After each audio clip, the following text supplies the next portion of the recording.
आदमी जब छोटा होता है तब एक बचपन होता है, और जब वयोवृद्ध हो जाता है तब एक बचपन होता है। हम उन्हीं वृद्ध माता पिता और भाई बहनों की बात करने वाले हैं जो कि समाज से कटने की कोशिश कर रहे हैं, बहुत प्रॉब्लम्स देख रहे हैं वो। और मैं वृद्धाश्रम में भी सेवा करता था, उनके पास रह के मुझे पता लगा कि कैसी उनकी मन की स्थिति है। हम बच्चों को समझने की, हमारे बच्चे हैं छोटे तो वो उनकी मन की स्थिति समझने की कोशिश करते हैं, लेकिन जब वो बड़े हो जाते हैं, वयोवृद्ध हो जाते हैं, तब उनको समझने की कोई कोशिश नहीं करता, क्योंकि सबको लगता है कि वो बड़े हो चुके हैं, उन्होंने हमको समझाना चाहिए। हम क्यों समझा रहे हैं उनको? कम्युनिटी है, ये हमसे दूर होती जा रही है, उनकी भावनाओं का आहत होता जा रहा है। इसीलिए ये वृद्ध लोग क्या करते हैं, फिर बाहर निकलने की सोचते हैं। जहाँ तक मैं समझ पाया इनको, क्योंकि मैं भी उनके साथ रहता था, वृद्धाश्रम में वगैरह जाता था, उनकी बातें समझता था, तब वो दुखी हो चुके हैं, इस सब से वो ऊब चुके हैं। ये उनको नहीं चाहिए कोई खाना देते वक्त बोले, किसी से पैसे मांगना पड़े, जबकि वो जब जवान थे। अब अगर हम पुरुषों की बात करें, जब जवान थे तब शेर थे, अपने गांव में, अपने शहर में, अपने गली में शेर के जैसे रहते थे। तब उन लोगों ने क्या किया कि धौस रहती थी, फिर समाज में आगे बढ़े, फिर उन्होंने शादी की। वो धौस आधी तो शादी के बाद ही निपट गई उनकी। फिर अब वृद्ध होने के बाद में जो शरीर से बची रहती थी जो ताकत, वो भी चली गई। इसके कारण जो उनको अपमान सहना पड़ रहा है वृद्धावस्था में, वो नहीं सह पाएंगे, इतने कमजोर हो गए हो। अब उसके चलते वो कम्युनिटी समाज से ही कटना चाहती है। इसलिए वो मुझे फोन करते हैं बहुत सारे लोग कि महाराज हमें हमेशा के लिए रहना है नर्मदा किनारे, या फिर कोई आश्रम बता दीजिए। बहुत सारे फोन आते हैं। बात बात में मुझे ही थोड़ा सा गुस्सा आने लग गया कि क्यों रहना है ये, क्योंकि मेरा क्लियर बात करने का तरीका कभी कभी किसी को आहत कर जाता है, उसके लिए क्षमा। लेकिन सत्य भी है, मुझे भी समझना पड़ेगा, क्योंकि अध्यात्म वाला ही नहीं समझ पाएगा समाज से हटके, तो फिर क्या फायदा ना। तब मैंने इस बात पे विचार किया बहुत सारा, तभी ये वीडियो बना रहा हूँ। बहुत कठिन ये परिस्थिति है इस कम्युनिटी के लिए, वृद्ध कम्युनिटी के लिए। तो जरा सा सोचना पड़ेगा हमें, जो जवान लोग हैं उनके बारे में जरा सोचिए। अपने बड़े लोगों को मैं बोलना चाहता हूँ कि नर्मदा किनारे आप रह सकते हैं, लेकिन यहाँ पे भी रहने के कुछ नियम हैं, कुछ आश्रम हैं, सभी आश्रम्स नहीं है। अन्य क्षेत्र अलग बात है, वहाँ पे सिर्फ, आपको सीधी बात मैं बताता हूँ, वहाँ पे सिर्फ काम करने वाला चाहिए। और जो पुराने आश्रम है वहाँ पे भक्ति और काम करने वाला चाहिए। तो भक्ति कर सकते हैं तो आ सकते हैं, सेवा कर सकते हैं, काम मतलब सेवा, ओके। तो सेवा कर सकते हैं तो आ सकते हैं, गौ सेवा कर सकते हैं तो आ सकते हैं, राम नाम बोल सकते हैं तो आ सकते हैं। मैं एक दो आश्रम इसी वीडियो में बताऊंगा आपको आगे कि वहाँ पे किस प्रकार की सेवा होती है, और उसका लोकेशन भी बता दूंगा। वहाँ जा सके तो आप वहाँ से मेल मिलाओ, महाराज जी से, वहाँ से महंत से मेल मिलाओ, लोगों से मेल मिला हुआ तो आप आराम से रह सकते हैं। ये चीज़ें ऐसी बढ़ती जाएंगी और इस वीडियो पे भी व्यूज़ आ जाएंगे बहुत सारे। उसमें क्या होगा, कुछ चोर उचक्के भी आएंगे, जो वृद्ध तो होते हैं चोर उचक्के, लेकिन उनकी मंशा ये चीज़ करने के लिए नहीं होती, भक्ति सेवा ऐसा कुछ नहीं होता। ये हमारा अनुभव है, आश्रमों में, बहुत सारे आश्रमों में रह चुका हूँ मैं, और बहुत समय गुजारा है मैंने। तब सभी प्रकार के लोग आते हैं। कुछ लोग ना अपने यहाँ से, जब यहाँ आने से पहले तक रात तक दारू पी रहे होते हैं और मांस खा रहे होते हैं। फिर यहाँ आने के बाद में वो नहीं मिलता तो यहाँ तिलमिला जाते हैं, फिर उनकी व्यवहार बदल जाता है। वो देखिए, आश्रम, ये नर्मदा खंड या फिर कोई भी एकांत की जगह ये बताती है कि सिर्फ 3 दिन तक आप रोक सकते हो अपनी असली औकात से। सिर्फ 3 दिन रोक सकते हो, उसके बाद में आपकी असली आदतें बाहर निकलती रहेंगी। असली ऐसा है। और बाकी ज्यादा रुक गए 1 महीने तक, तो हाँ समझ सकते हैं कि आपके में परिवर्तन आ सकता है। फिर जो दारू पीने वाले होते हैं वो 3 दिन तक रोके रखते हैं, फिर बाद में हो मचलने लग जाते हैं और बहुत सारी हरकतें अलग अलग करने लग जाते हैं। पहली बात तो आपको ये समझ के आना पड़ेगा कि वो जगह अलग है, ये जगह अलग है।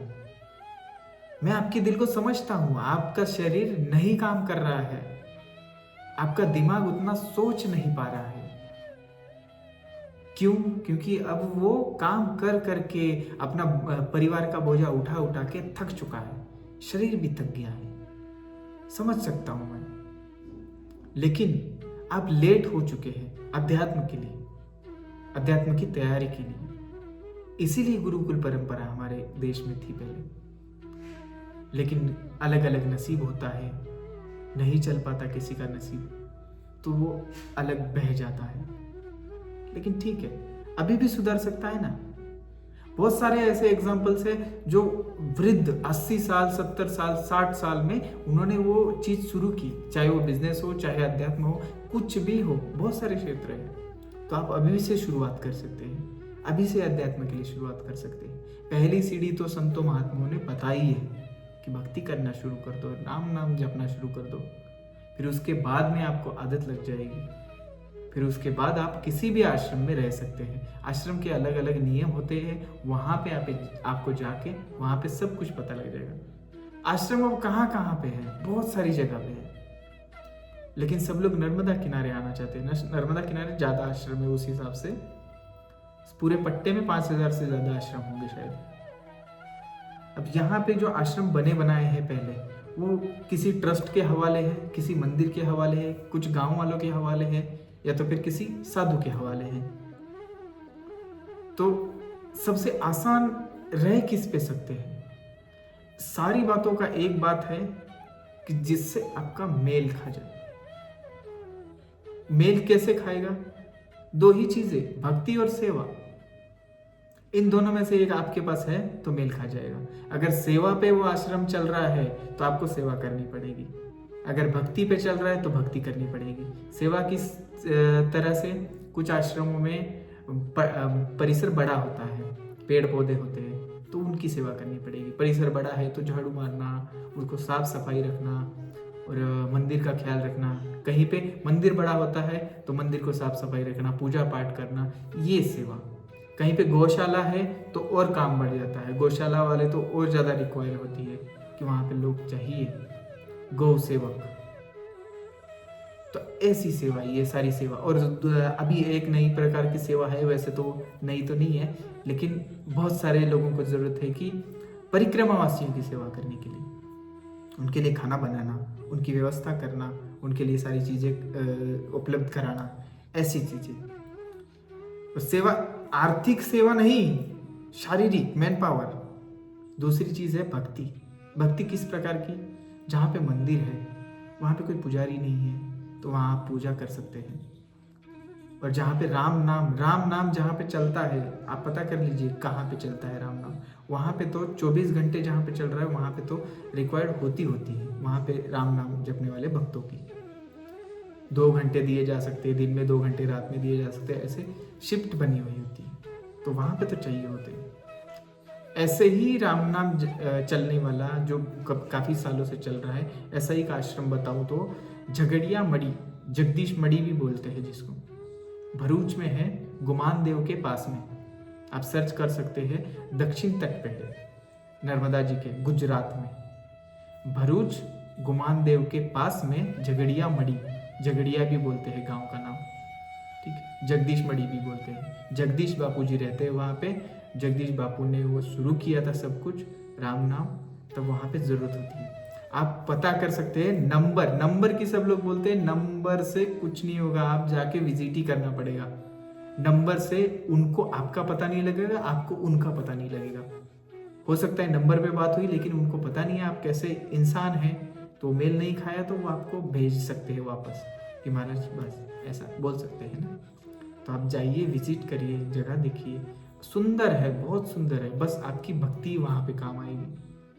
ठीक है, तो ऐसी बात है दोस्तों, ये चीज़ें बढ़ती जा रही है। अब ये एक आश्रम तो मैंने बता दिया, ठीक है, कि वहाँ पे आप जा सकते हैं।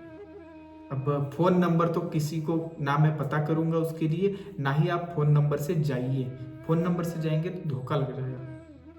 ठीक, फ़ोन नंबर से जाएंगे, फ़ोन करेंगे कि महाराज इधर, वो महाराज को तो बहुत सारे फ़ोन आते होंगे, बहुत सारे लोगों को जानते होंगे, तो यहाँ से गए वहाँ पे कुछ नहीं मिला, नहीं रहना, तो सारा आप सामान लेके जाओगे, दिक्कत हो जाएगी ना।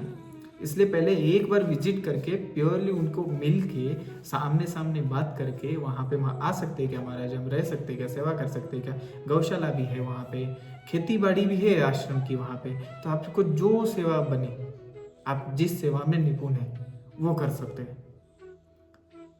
तो ये वीडियो मैं इसलिए बना रहा हूँ क्योंकि मुझे सही में दुख लगता है। अभी कुछ ही दिन पहले एक महाराज जी का फोन आया, वो बोलते हैं कि मेरा परिवार नहीं है, पत्नी छोड़ के चले गए हैं, काफ़ी साल हो गए, वो भी 60 साल प्लस है, और जो पुत्र और पुत्री है वो भी नहीं पूछते, अब अकेले रहते हैं, कहीं पे अकेले रहते हैं, और कभी बीमार पड़ गए तो कोई देखता है, कोई नहीं देखता, कभी ऐसा होता है।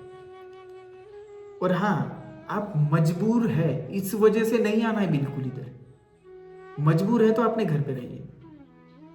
मुझे बोलना पड़ रहा है, सॉरी, आप सभी मेरे से ज़्यादा ज्ञान रखते हैं और ज़्यादा बड़े हैं। मजबूरी में नर्मदा किनारे आएंगे तो आप नहीं रह पाएंगे, और ना रहने देगी माँ, क्योंकि मजबूरी में आने वाली जगह नहीं है। और रही बात माँ जिसको रख लेती है वो तो किसी भी हालत में रह लेता है, सीधी बात तो। लेकिन मैं क्यों बोल रहा हूँ, मैं अभी का माहौल बता रहा हूँ, कलयुग का। यहाँ पे आप कुछ नहीं दे सकते ना कुछ, तो आप कोई रख भी नहीं पाएगा। मैं दुनिया के हिसाब से बता रहा हूँ, बाकी माँ के हिसाब से तो यहाँ कोई भी आ जाए सबको वो जगह दे देती है, सबको। तो इसलिए पूछने की जरूरत नहीं है, आप आ सकते हैं, रह सकते हैं, देख सकते हैं, घूम सकते हैं, फिर सकते हैं, यात्रा कर सकते हैं। सबसे बेस्ट तरीका, आपको यात्रा करे तो बहुत कुछ सीखने को मिलेगा, देखने को मिलेगा। फिर ये मन में कभी नहीं रहेगा कि मैं वहां पे जीवन भर रह सकता हूँ।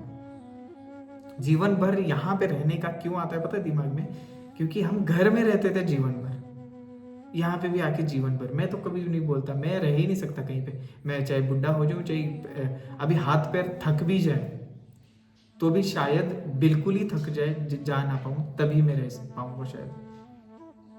और अभी हमारे जैसे गुरुजी बोलते हैं, वो तो बोलते हैं कि जिसने साध लिया अध्यात्म को, साध लिया ना जिसने, वो कभी एक जगह नहीं रुकेगा ही नहीं वो। तो ये बात है। लेकिन कुछ जनों की तो शुरुआत होती है, इस वजह से ये सब देखना पड़ता है कि शुरुआत करें, इस उम्र का में भी शुरुआत करें। आप शुरुआत करने आ सकते हैं, ये मैं बताता हूँ। शुरुआत करने आइए, राम नाम लेने आइए, नर्मदा जी की सेवा करने आइए। ज़्यादा कुछ नहीं हुआ तो फिर आश्रम से जाइए घाट पे जो कचरा पड़ा है वो रोज साफ करते रहिए। तो ऐसे आप अपना जो शरीर बचा है, निरोगी शरीर अभी भी, या फिर थोड़ा सा रोगी भी होगा, थका हुआ शरीर, उससे ये कुछ काम करने लग जाएंगे ना तो आपको निरोग हो जाएगा। मतलब शरीर रोगी होगा तो निरोगी हो जाएंगे आप। यहाँ पे हवामान भी ठीक है तो आप रोगी बन के आओगे और निरोगी बन के रहोगे, तो आपका शरीर भी अच्छा हो जाएगा, मन भी पवित्र हो जाएगा। तो कितनी अच्छी बात है। तो अभी मैंने एक आश्रम बता दिया है, बाकी अगर पता चलता है तो और भी आश्रम बताऊंगा मैं। अब जा सकते हैं। और मेरा रिकॉर्ड अभी ये बोलना तो नहीं चाहिए, लेकिन मेरा रिकॉर्ड बोलता है ऐसी माहौल में लगभग 20% 100 में से 20 ही लोग रह पाते हैं, और बाकी 80% लोग तीसरे चौथे पांचवें दिन, ज्यादा से ज्यादा एक हफ्ता, उसके बाद अपने घर चले जाते हैं, क्योंकि वो शांतता नहीं सहन होती। जो उन्होंने 60 साल 70 साल में जो अपने संसार में या फिर जितना टाइम में किया है, वही यहाँ पे उससे होता है। करते नहीं है, वो होता है अपने आप। कोई झगड़ा करेगा, कोई बात बात पे ये मेरा वो मेरा करेगा, कोई किसी के लिए लड़ेगा, कोई कुछ के लिए लड़ेगा, किसी को ठंडे पानी से नहाना ही नहीं है, गर्म ही पानी चाहिए, किसी को नीचे नहीं सोना, ये होता है वो होता है। तो वो यहाँ पे अभी आके वही करने लग जाते हैं। तो उससे क्या होगा, दूसरों को प्रॉब्लम होगी। जब दूसरों को प्रॉब्लम होगी तो आश्रम वालों को प्रॉब्लम होगी। आश्रम वालों को प्रॉब्लम होगी तो आपको जाने के लिए बोला जा सकता है। इसलिए सबसे पहला नियम, जैसा जो मिलता है सुविधा वो ले लेनी है और अपना भजन करना है। तभी आप में बदलाव होगा, तभी आप किसी भी आश्रम में रह पाएंगे। ठीक है, अब मैं बहुत लंबी होती जा रही है वीडियो, ठीक है, और जानता हूँ आप बहुत दुखी हैं और आप निकलना चाहते हैं इस सब से, जानता हूँ मैं। ठीक है, तो माँ नर्मदा जी और बाबा भोलेनाथ जी आपके मन को शांति दे। बस मन को शांति होगी तो आप किसी भी हालत में रह पाएंगे, आपको ऐसे भागना नहीं पड़ेगा कहीं से भी। ठीक है, नर्मदे हर हर महादेव।